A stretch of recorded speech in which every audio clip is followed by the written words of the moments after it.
کېدلی شي چې د ما او تا چې دلته ناست یو کېدلی شي چې د هماغه قافلې په برکت موږ او تاسو کوم نفر یې دلته راغلی او زموږ او ستاسو نیکونه مسلمانان شوي او د هغې په برکت موږ او تاسو هم نن مسلمانان یعنې دا خبرې عادي نه دي محترم وګړي او دا انسان عادي ونه ګڼي او داسې فکر ونه کړي چې ما یو خبره ده یا به زه نیسي یا به نه نیسي کله د انسان یو خبره د انسان ټول ژوند هغه مثبت یا منفي خواته وي دریم کار محترم ورونو جناب رسول الله صلی الله علیه وسلم دا وکړه چې د اول کار سره لږ ضمني اشتراک هم دی چې د خلکو معتقدات او عملونه یې جوړ کړل او په ټولنه کې چې څومره غلط شیان د پخوا نه رایجو هغه یې په تدریجي شکل د منځه یوړل او د هغې په ځای غوره اخلاق غوره اعمال او غوره معتقدات او افکار ترویج کړل او قرآن کریم د دې د مثالونو نه ډک دی او څلورم کار یې دا وکړ چې جناب رسول الله صلی الله علیه وسلم په افرادو او په کورنۍ او په ټولنه باندې هغه ټول تعلیمات چې د وحي په ذریعه رسول الله صلی الله علیه وسلم ته ورکړل شوي وو هغه یې په عملي شکل تطبیق کړل یعنې په بله معنا دا چې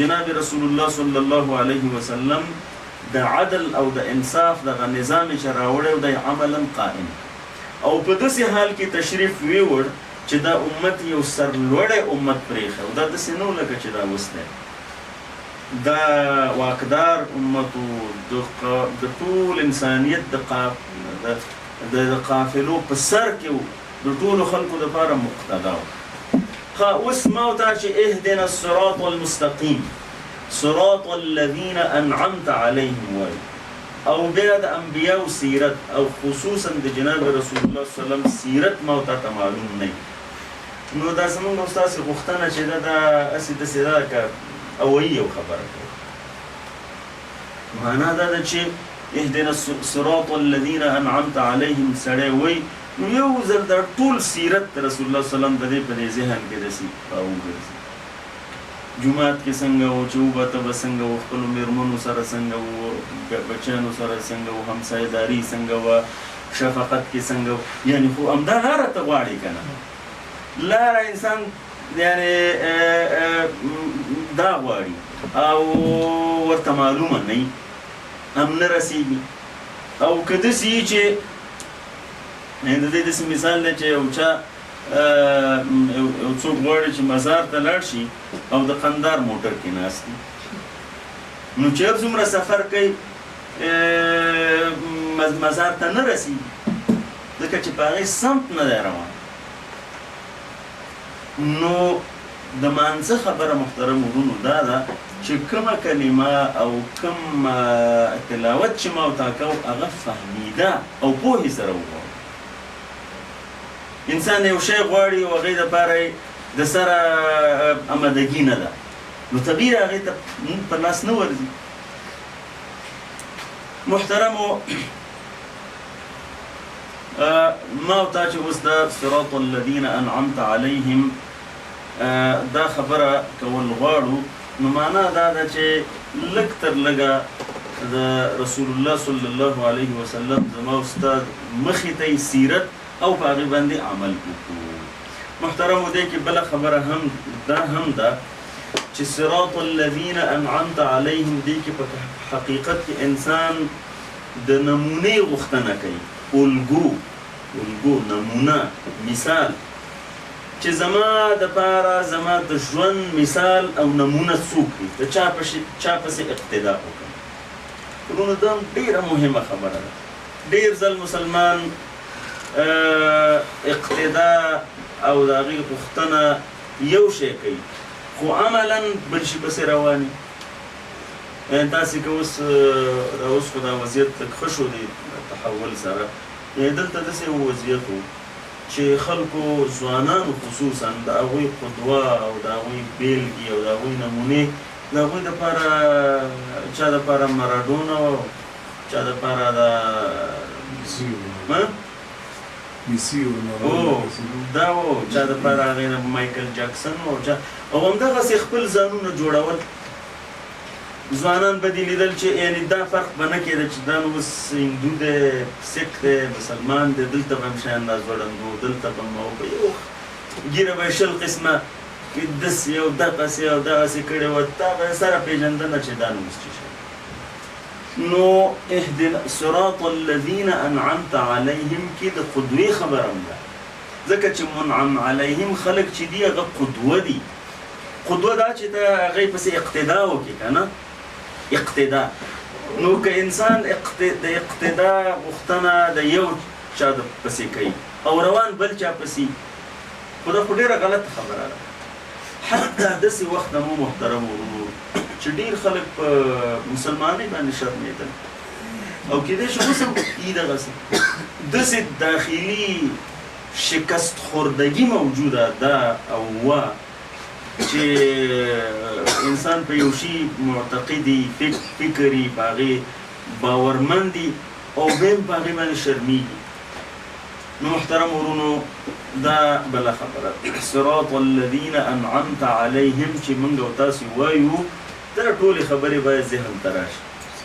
او کنې مونځ چې دی هغه د دې توقع باید موږ او تاسو ونه لرو چې دا مونځ دی بیا مؤثر وي. ان الصلاة تنهى عن الفحشاء والمنکر، خو دا معنا لري. غیر المغضوب علیهم، غیر دا کلمه په قرآن کې ډېره استعمال شوې. غیر معنا نه، پرته، سوا د غیر معنا دا ده. موږ یو تاسو وایو که نه چې بغیر د دې نه ټول شیان اخلم، خو دغه د بغیر د دې نه اخلم. سوا غیر، غیر یعنی موږ په پښتو کې معنا نه هم کوو، نه، سوا، پرته.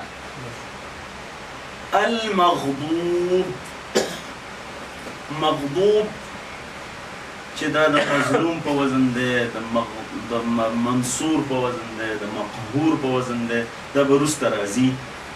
د دې معنا دا ده نه المغضوب قهر شوي، قهر شوي، غضب شوي، نه یعنی نه هغه خلک المغضوب، مغضوب د غضب نه دی چې هغې باندې غضب شوی، قهر پې شوی. او دې سره د علیهم لفظ تاسو ترجمه کوي. علی، علا څه معنا؟ هم، یعنی نه هغه خلک چې په هغوی باندې غضب شوی، یا بله ترجمه ده چې هغوی غضب کړی شوي، قهر ورباندې شوی. یعنی دا څومره دقیق مسلمان غوښتنه کوي چې دا لاره انعام یافته خلکو لار راته راکړي، خو نه هغه خلک. د دې معنا دا ده چې ډېر خلک د نعمت معیارونه او د لورینې معیارونه هغوی سره کلیر نه وي، کلیر نه وي. نو کله هغه غضب شوي خلک چې په نظر کې ورته راځي چې ونه دا خو ډېر داسې لوړ خلک وو، ستر خلک وو، نو دلته دا مسلمان استثناء کوي چې نه هغه موقتي نعمتونه هم نه دي په کار چې په پایله کې جهنم وي. په یو حدیث شریف کې راځي چې هغه شر نه دی چې اخر جنتي، او هغه خیر نه دی چې نهایت او اخر جهنم وي. په ظاهر کې کېدای شي ډېر شیان انسان ته د خیر په ځای شر ښکاره شي، مریضیږي، خپل دوستان د لاسه ورکوي، خپل اجتماعي حیثیتونه یې کله پایمال کېږي، کله شهادتونه راځي. دا خو په ظاهر ټول سختۍ دي، خو آخري او نهایت که جنتي نو دا خیر دی. او هغه خیر چې آخر جهنم وي هغه شر دی. خبره ورسېدې محترم؟ نو دا مفهوم دلته دی. و ترجمه کوي و لا هم معنا ده نه. د و ترجمه تاسو ویلې وه او لا هم دلته تاسو ویله الضالین. ضالین د ضالون جمع ده. ضال گمراه ته وایي، راهګم، هغه چې لار ونه ورکه شوې او هغه چې گمراه شوي دي. په حدیث شریف کې جناب رسول الله صلی الله علیه وسلم د دې دواړو المغضوب علیهم او د الضالین تفسیر په خپله فرمایلی او دای فرمایلی دي چې المغضوب علیهم هم اليهود الضالین هم النصارى. مغضوب علیهم یهود دي ځکه چې هغوی سره د پوهې په غلطه روانو، او الضالین او نصرانین دي چې هغوی د جهالت په وجه په ګډوډو سره په غلط روانو. محترم ورونو دلته زه تاسو ته یوه بله خبره وکړم چې یعنې د یهودو او د نصرانیانو سره د مسلمانانو دا دښمني همداسې ده لکه شیطان سره چې یعنې هغې کې جرامت نشته. که څوک په دې وهم کې مبتلا وي چې خیر دی لږه ګزاره به وکړو بس چلیږو به ورسره او دغه به شي، او دا ممکن نه دی. د تعامل خبره جدا ده. رسول الله صلی الله علیه وسلم تعامل کړی و، په نصرانیانو سره هم تعامل کړی و، د تبوک په موقع باندې ډېرې قصې دي، او یهودو سره په مدینه کې ډېر تعامل کړی. لیکن دا چې مسلمان په دې نظر شي چې بالاخره موږ به جوړ شو، یو به شو، دا قطعا ممکن نه ده. یا ایها الذین آمنوا لا تتخذوا اليهود والنصارى اولیاء.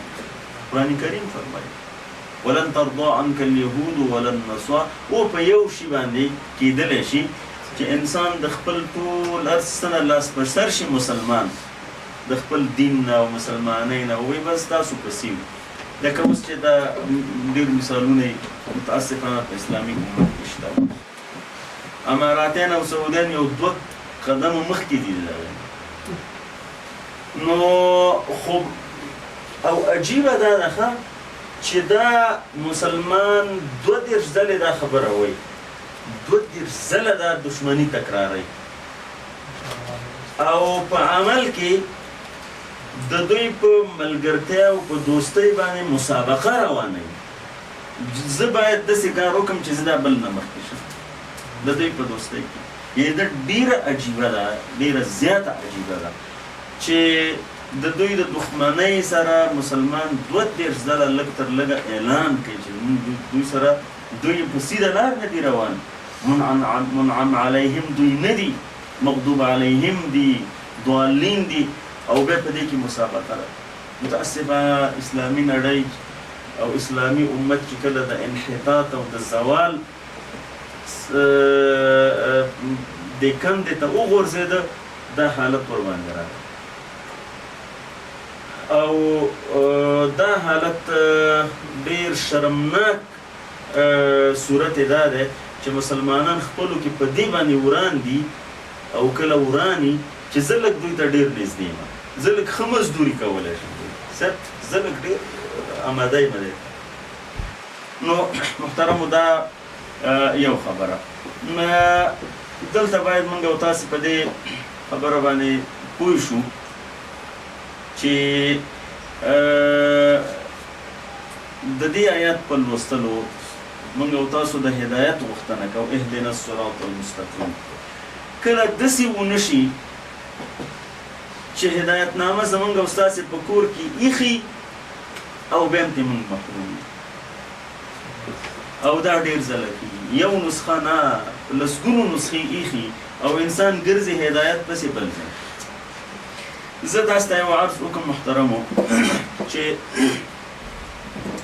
موږ او تاسې کې به ډېر خلک د قرآن کریم تلاوت کوي، خو په دې معنا تلاوت چې قرآن کریم خلاص کړي چې دا 50مه صفحه راواوښته او دې کې هدایت ما دپاره چاته دا تلاوت او د برکت په نیت دا خلک کوي، تلاوتونه کوي، لیکن اصل کوم هدف چې هغه اهدنا ته هدایت وکړي، لارښوونه وکړي. په دې اړه مسلمانان بې تفاوته دي متاسفانه. نو محترمو، اوس اخیری خبره دا ده چې د قرآن کریم نه زمونږ استاد سره لرېوالی او بې برخې پاتې کېدل دا چې څومره اوږدېږي، مونږ او تاسې په هماغه اندازه یعنې د سعادت او د برکاتو نه مونږ او تاسو محرومېږو. خلک وایي مونږ ته عربي نه ده زده، دا سبب دی نو مونږ پرې ځکه نه پوهېږو، او دا خو زما کار نه دی، زه خو تاجر یم، زه خو ډاکټر یم، زه خو انجینیر یم، دا خو مولوي صاحب پرېږده او قاري صاحب پرېږده او قرآن شریف پرېږده. نو دا خو که چېرته همدا تصور وي نو دا خو ډېره وړه او ډېر لږه فیصدي ده. تر څو چې ټول مسلمانان قرآن کریم ته هڅول شوي نه وي او دوی قرآن کریم سره وصل شوي نه وي، دا مشکل نه حل کېږي. نو محترم ورونو، عربي تاسو ولیده د قرآن کریم د همدغې آیات په رڼا کې چې ولقد یسرنا القرآن للذکر فهل من مدکر. قرآن کریم اسان دی، چې مشکل دی هغه دا دی چې مسلمان دی دپاره پلان نه لري چې زده یې او چې پلان نه لري د دې معنا دا ده چې د نه زده کولو پلان وخت نه جوړ دی. دا بدلول غواړي دا برنامه. الله رب العالمین دی موږ او تاسې ته هدایت را په نصیب کړي. دا کومه چې دعا یې کوو اهدنا الصراط المستقیم، هدایتنامه همدغه قرآن کریم دی. او الله رب العالمین دی موږ د ګمراهانو او هغه خلک چې الله رب العالمین ورباندې غضب او قهر شوی دی د هغوی د لارې نه دی الله پاک موږ او تاسو وساتي. محترم ورونو، د هماغې تصور او احساس سره د صراط الذین اخر پورې مولویزاده صاحب موږ او تاسو ته وایي، ورسره تلاوت کوو او همدغه مفاهیم باید د دې نه وروسته چې موږ او تاسو مونځ کوو په ذهن کې باید راوګرځي چې مونځ یو معنا پیدا کړي، ځکه یو هدف د دې کورس چې دی هغه د مونځ معیاري کول دي. اصلا موږ د مذکر او د مؤنث ضمني دا درس په اسم کې ویلی و، خو چونکې دا ډېر استعمالیږي نو یو ځل دا بیا تکرار کړه چې دغه شي. د درس اخیری بخش ښوونیزې لارښوونې دي. محترم ورونو، په دې ښوونیزې لارښوونو کې د رسول الله صلی الله علیه وسلم هغه حدیث دی چې فرمایي چې مجتمع قوم فی بیت من بیوت الله یتلون کتابه ویتدارسونه الا غشیتهم الرحمه وحفتهم الملائکه وذکرهم الله فی من عنده. او د دې عنوان دی چې د قرآن د زده کړې لپاره ګروپ جوړ کړئ، ټولګی جوړ کړئ. ځکه چې قوم خبره راغلی که نه، قوم یعنی ګروپ، یو مجموعه د خلکو مجموعه. گویا کې جناب رسول الله صلی الله علیه وسلم دا تعلیم ورکوي چې د قرآني زده کړې دپاره چې ټولګی ایجاد شي، ګروپ جوړ شي، صنف ایجاد شي، دا ډیر مفید دی. یو څه فایدې خو دې حدیث کې ذکر شوي چې انسان نزلت علیهم السکینه، الله رب العالمین په هغې ګروپ باندې ډاډ او سکون او اطمئنان په هغوی باندې نازلوي، زړونه به مطمئن وي، او د الله رب العالمین رحمتونه هغوی رانغاړي. غشیتهم الرحمه، او د رحمت فرښتې او ملائکې د هغو چاپېره راغونډېږي او د رحمت او د مهربانۍ یو فضا جوړېږي. او د ټولو نه مهمه خبره دا ده چې الله رب العالمین د دې ګروپ او د دې مجموعې یاده کوي د فرشتو او د ملائکو په مجلس کې چې دا په دې دغه ګروپ او ټولګی ناستو. امید لرو انشاءالله چې زمونږ استاد ته الله رب العالمین دا فضائل او دا مهرباني نصیب کړي. د دې یو ځای کېدو او د دې ګروپ او ټولګي جوړولو بله فایده دا ده محترمو چې په دې کې طالب العلم او معلم دواړه موجودي. رسول الله صلی الله علیه وسلم فرمایي چې خیرکم من تعلم القرآن وعلمه، یعنی که څوک ځان ته زده کړه کوي تعلم خو دی لیکن تعلیم نه دی، په دې کې دا دواړه راځي. دویم دا دی چې انسان په ګروپ کې او په مجموعه کې ډیر پابند دي نسبتاً چې تنها. ډیر ځلې موږ او تاسو یو پروګرام جوړ کو خو بس رانه ګډ وډ شي. څومره به موږ او تاسو برنامې جوړې کړي چې بس روزانه به 2 صفحې ترجمه او تفسیر زه مطالعه کوم، شروع شي او بیرته ختم شي پاتې شي. نو د ګروپ او د ټولګي یو فایده دا ده چې انسان تشویق کیږي، او دا ده چې په حدیثو کې راځي چې یوازې انسان هغه د شیطان د هجوم او د یرغلونو لاندې او تر څومره چې مجموعه یي په هماغه اندازه د هغې خطر کمیږي. د ګروپ جوړولو د ټولګي په ایجادولو باندې د انسان همت لوړیږي. تاسې ګورئ چې هغه موږ ټولو کشر زده کړی نو زه هم زده کوی شم، دا مشران سپینګیري چې زده کوي نو ځوان خو باید زده کړي. دې کې هغه د همت او د حوصله افزایي خبره ده. همدغسې محترمو د مرستې او د تعاون فضا ایجادیږي. که چېرته څوک لږ وروستی نو ملګري هغه ځان سره را اوچتوي او یو ځای کوي، او دغسې د زده کړې او چاپېریال رامنځته کیږي، او د تسابق فی الخیر او د مسابقې او د دغې یو فضا ایجادیږي. محترم ورونو دې معنا دا ده چې کم درسونه محترم ورونه دلته اخلي دې ته د انتظار نه کوي چې دا به چې خلاص شي به پریکټس کوم، فوراً په سکور کې د ګروپ جوړ کړي او هماغه نننی درس دی هغوی ته تدریسوي.